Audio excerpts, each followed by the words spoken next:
Баршаңызға сәлем. Бүгін біз бір тестамен екі түрлі нан жасаймыз. Оның бірі әсел пеште, ал екіншісі табада. Бұл бізде әсел пеште өте жұмсақ, және де осы нанды мен жасап сатып жатырмын. Ал екінші нанымыз бұл бізде қызып тұрған табада пісіріледі. Бұл нандар өте дәмді. Адамдар бұл нандарды маған заказ беріп, соларға жасап беріп жатырмын. Барлықтарыңызға жасауға кеңес беремін.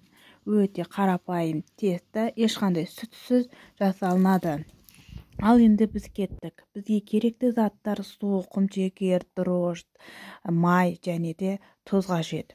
Барлығын аламыз да араластырамыз. Яғни ыдысымызға салып, араластырып, керегінше ұнды салып иілейміз. Мінеке қамырымыз осындай қолға жабыспайтын болу керек. Ал мінеке бізде қамырымыз ашыды, көтеріліп шықты. Яғни жылы жерге ораған кезде бұл көтеріліп шығады. Мінеке осыны тағы бір рет басып, қайтаран көтергенше күтеміз де, онымен әртүрлі нандарды жасаймыз. Нанды әсемдеу барлықтан өз еріктеріңізде. Ең басты нанды жұқа қып жаюға тырысыңыздар. Оны 5 минутқа қойсаңыз, ол көтеріледі. Көтерілгеннен кейін оның бетіне жұмыртқамызды жағып, күнжутымызды сеуіп пісіреміз. Мінекей менде әсел пеште пісірілетін нанымыз дайын болды. Тура осы қамырды жаямыз да тындырып қоямыз. Сосын оны қызып тұрған табаға салып, бетін жауып қоямыз.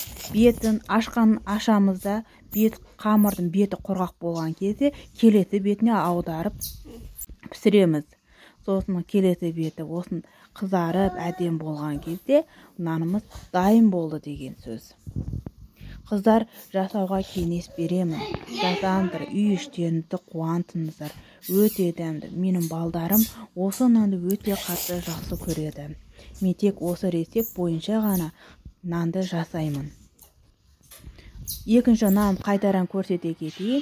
Яғни міне қызып тұрған табаға қамырымызды салдық. Оның бетін табақпен жаптық. Мінекей нанның беті құрғақ болды. Енді мен осыны келесі бетіне аударамын. Міне асты осындай болып шығады. Мінекей асты осындай болып шығады. Сосын келесі беті піскен кезде осындай болады. Мінекей өте дәмді. Қыздар, менің арнама, каналыма тіркеліп, лайк басып, комментария жазып кетуді ұмытпаңыздар.